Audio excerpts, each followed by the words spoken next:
राजकुमारी टूनी चिड़िया। वंशपुरा के जंगलों में राजा टिकम सिंह का राज था। राजा टिकम वैसे तो बहुत ही बलशाली थे, किंतु उनके अंदर एक ही कमी थी और वो था उनका स्वाभिमान, जो धीरे धीरे अभिमान में परिवर्तित हो रहा था। एक दिन की बात है, राजा टिकम चिड़ा के यहाँ एक सुंदर चिड़िया ने जन्म लिया था। महाराज राजकुमारी के जन्म को एक उत्सव की तरह मनाना चाहते थे, इसलिए उन्होंने दूर दूर के जंगलों तक राजकुमारी के जन्मोत्सव का निमंत्रण भिजवा दिया था। अरे वाह, आज तो ये जंगल बहुत सुंदर सजा हुआ है। लगता है यहाँ कोई विशेष आयोजन चल रहा है। क्यों न मैं भी जाकर इस आयोजन में शामिल हो जाऊँ। मैं भी तो देखूं, आखिर आज क्या बात है जो इतने उल्लास और उमंग से पूरा जंगल जगमगा रहा है। ऐसा सोचकर वो परी धरती लोक पर उतर आती है और टिकम चिड़ा के आयोजन में पहुँच जाती है। महाराज, नजर ना लगे, किंतु राजकुमारी तो बहुत खूबसूरत है। इनकी सुंदर मुस्कान और माथे का तेज देखकर तो लगता है सीधा परीलोक से आई हो। वो हमारी बेटी है, इस राज्य की राजकुमारी है। उसकी किसी परी से कोई तुलना नहीं है। मेरी बेटी होना स्वयं में एक उपलब्धि है। महाराज की बात सुनकर परी को बहुत अपमानित महसूस होता है। आपको परीलोक का इस तरह अपमान नहीं करना चाहिए। परीलोक की सभी परियां धरती लोक के प्राणियों से बेहद खूबसूरत और खास हैं। क्या खास है उनमें? जो परियां धरती लोक पर बिन बुलाए उत्सव में शामिल होने आ जाती हैं, वो मुझसे सम्मान की उम्मीद कैसे कर सकती हैं? महाराज की बात सुनकर परी क्रोधित हो जाती है और राजकुमारी को श्राप दे देती है। जिस बेटी के जन्म की तुम इतनी खुशी मना रहे हो, मैं तुम्हें श्राप देती हूँ कि तुम अपनी बेटी को कभी खुश नहीं देख पाओगे। तुम्हारी बेटी कभी मुस्कुराएगी नहीं। तुम चाहे जितना सर पटक लो, सारे संसार की दौलत और सुख भी उसके कदमों में बिछा दोगे, तब भी उसकी एक मुस्कान के लिए तरस जाओगे। आज के बाद तुम्हारे जंगल में कभी फूल नहीं खिलेंगे, हर ओर नीरसता ही दिखाई पड़ेगी। इतना कहकर परी क्रोध में परीलोक की ओर लौट जाती है। धीरे धीरे समय बीतने लगता है। राजकुमारी टूनी को उसके रूप के कारण बहुत प्रशंसा मिलती है, किंतु वो हमेशा बुझी सी रहती थी। टूनी चिड़िया राज परिवार के अन्य पक्षियों से बहुत अलग थी। वो कमजोर और बीमार पक्षियों की सेवा करने और गरीब पक्षियों की मदद करने में अपना समय बिताती थी। टूनी का जन्मदिन आने वाला है, क्यों न मैं उसे ऐसा उपहार दूं कि वो खुश हो जाए। ऐसा सोचकर महाराज पूरे राज्य में ये घोषणा करा देते हैं कि जो भी राजकुमारी टूनी को खुश करने वाला उपहार देगा, उसे महाराज माला माल कर देंगे। ये घोषणा सुनकर जंगल के सभी पक्षी राजकुमारी के लिए उपहार ढूंढने लगते हैं। जंगल के सभी पक्षी एक से बढ़कर एक उपहार टूनी के लिए लेकर आए हैं, किंतु कोई भी वस्तु या उपहार टूनी के उदास चेहरे पर मुस्कान नहीं ला पा रहा। लगता है अपनी बेटी के चेहरे पर मुस्कान देखे बिना ही मैं ऊपर चला जाऊंगा। इधर परी को भी अपना दिया श्राप याद आता है।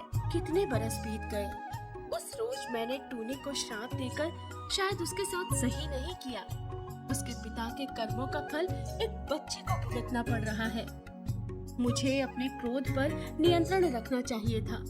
न जाने वो बच्ची कैसा जीवन जी रही होगी।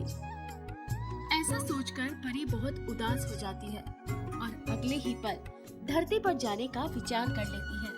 अब तो मैं श्राप दे चुकी हूँ, अब मैं चाहकर भी उसे वापस नहीं ले सकती, लेकिन कुछ न कुछ उपाय करके मुझे टूनी की मदद तो करनी ही होगी। परी धरती लोक पर एक छोटे घायल मेंढक का रूप ले लेती है और राजकुमारी के मार्ग में मदद के लिए चिल्लाने लगती है।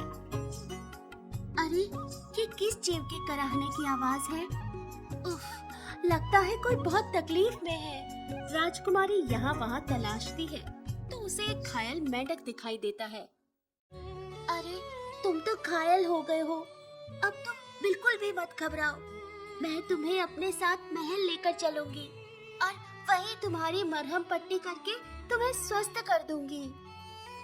इसके बाद राजकुमारी टूनी उस कीचड़ में सने मेंढक को प्रेम से उठाकर अपनी पीठ पर बिठा लेती है और महल ले आती है।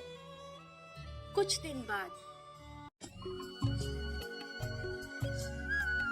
आज तुमने एक गंदे सड़क पर घायल पड़े जीव की मदद करके साबित कर दिया कि तुम सचमुच में हम परियों से भी श्रेष्ठ हो। तुम्हारे भीतर इतने गुण हैं, तब भी उनका जरा भी घमंड तुम्हारे व्यवहार में नहीं है। मैं तुम्हारे सेवा भाव से बहुत प्रसन्न हुई हूँ, इसलिए तुम्हें भी सदा प्रसन्न रहने का वरदान देती हूँ। परी की बात सुनकर राजकुमारी पहली बार खुलकर हंसती है। राजकुमारी को हंसता देख सेविका तुरंत महाराज के पास जाती है। आज तो बहुत बड़ी खुशखबरी का दिन है महाराज, आज राजकुमारी पहली बार खुलकर हंसी है। क्या कहा? ये तो चमत्कार हो गया। अगर ऐसा है तो मैं तुरंत टूनी से मिलकर आता हूँ। मुझे तो लगा था मैं अपनी बच्ची की मायूस सूरत लेकर ही इस दुनिया से चला जाऊंगा। महाराज तुरंत उठते हुए टूनी के कक्ष में पहुँच जाते हैं और वहाँ परी को देखकर हैरान रह जाते हैं। मैं अपने गलत निर्णय और क्रोध में दिए गए श्राप के लिए आपसे माफी मांगती हूँ। आपका कथन सत्य था। आपकी बेटी सच में किसी परी से भी ज्यादा सुंदर और दयावान है।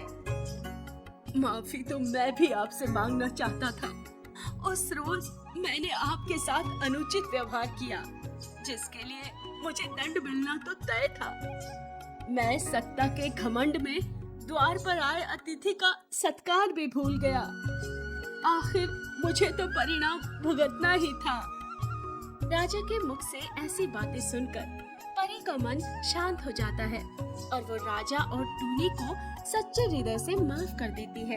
आज मैं टूनी को वरदान देती हूँ कि जब भी वो मुस्कुराएगी, जंगल में हर शाखा पर फूल खिल उठेंगे। इसके बाद परी अपने लोक की ओर लौट जाती है और राजा अपनी बेटी टूनी के साथ खुशी खुशी रहने लगता है और टूनी अपनी सुंदर मुस्कान के साथ हर जगह बहारें बिखेरती रहती है।